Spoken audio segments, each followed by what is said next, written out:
Hamlet. Introduction. The tragedy of Hamlet, Prince of Denmark, which was called to Hamlet. It was written between 1599 and 1601. It's the longest play written by Shakespeare. It has also been called a revenge play. Modern adaptation, Lion King. It was first performed in 1609. Procrastination is the troublemaker of this play. Characters of the play: Hamlet, Prince of Denmark, son of Old Hamlet and Gertrude. Old Hamlet, King of Denmark, killed by Claudius. Claudius, killed his brother and married Queen Gertrude. Gertrude, widow and married Claudius, mother of Prince Hamlet. Horatio, friend of Prince Hamlet from the University of Wittenberg.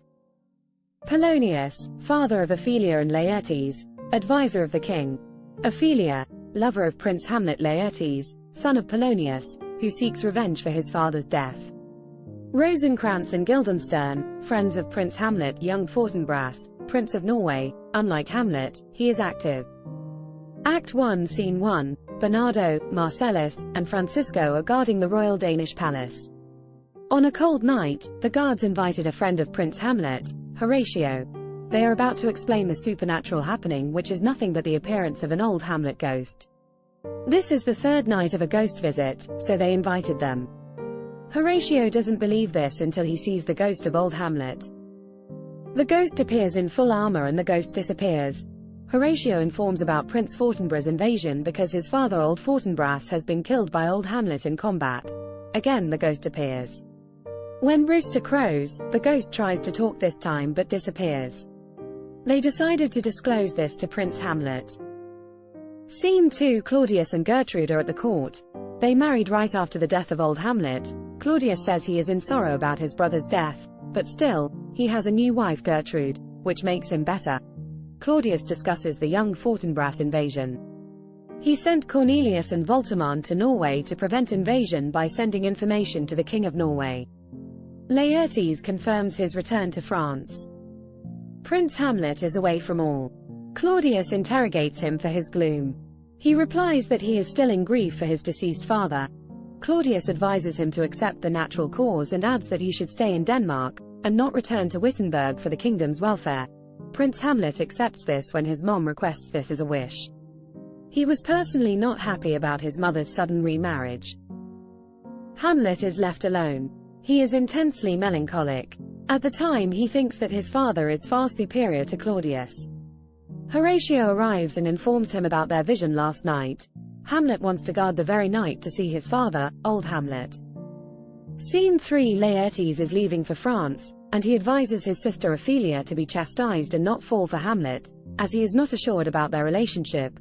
When Polonius arrives, Laertes seeks his blessings and leaves the place.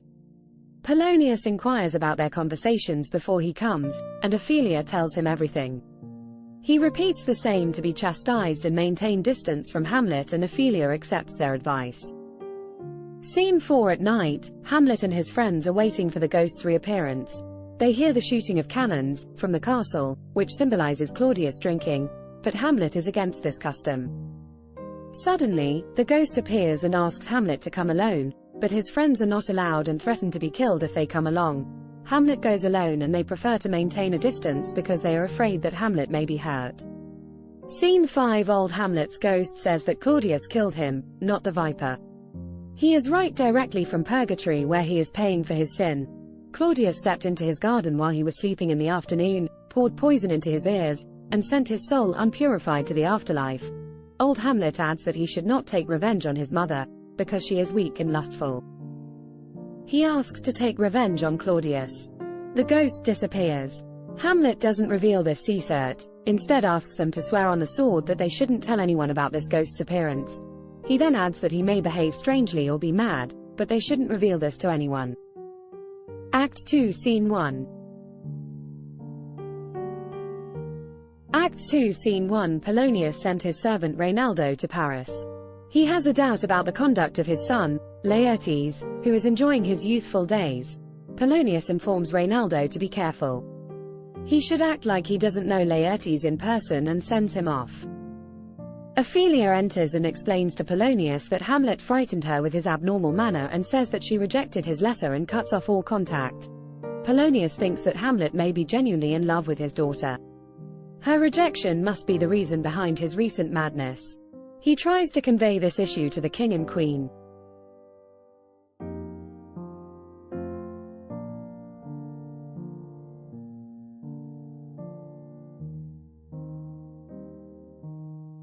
Scene 2. Claudius has appointed Hamlet's school friends Rosencrantz and Guildenstern to examine his unusual madness. Polonius comes up with two pieces of news: court affairs, the reason for Hamlet's madness, and his failed love. Polonius informs court affairs first. The King of Norway ordered his nephew Fortinbras not to invade Denmark but to allow Fortinbras's army to invade Poland through Denmark. Claudius approves this. Polonius' reason for the madness of Hamlet is because of Ophelia's rejection. Claudius wants proof. Polonius says that he will send Ophelia when Hamlet is reading alone in the library, and Polonius will hide to find the reason. Hamlet tries to confuse Claudius and Polonius. After their friend's arrival, Hamlet inquires about the reason for the sudden arrival of his friends. They say that they came to meet him. Hamlet finds out the reason and asks them to reveal it. They admit it too. They thought Hamlet must be in great melancholy. Rosencrantz wants to diverge this topic, so he informs Hamlet about Guildenstern's meeting with a troupe of players on their way to Elsinore. Polonius rushed into them and informed them about the troupe's arrival. Hamlet mocked him and went to receive the guest. Hamlet requested a recitation of a scene in Virgil's Aeneid. Aeneas told Dido about the story of Pyrrhus, the death of Priam, and Hecuba about the fall of Troy. A player recites the speech of Hecuba, Priam's wife, after her husband's death, which makes the players tear up. Hamlet calls the main player and asks whether they do the play, The Murder in Genzago. Hamlet adds that he is willing to add a few scenes written by him, and the player agrees. Hamlet stands alone and ensures that the players weep for imaginary characters like Priam and Hecuba and considers himself weak for revenge. Hamlet ensures that the ghost of his father is genuine, or that any evil spirit wants his soul to be damned. He declares that he wants to enact the scene as his father's murder to check the guilt on the face of Claudius.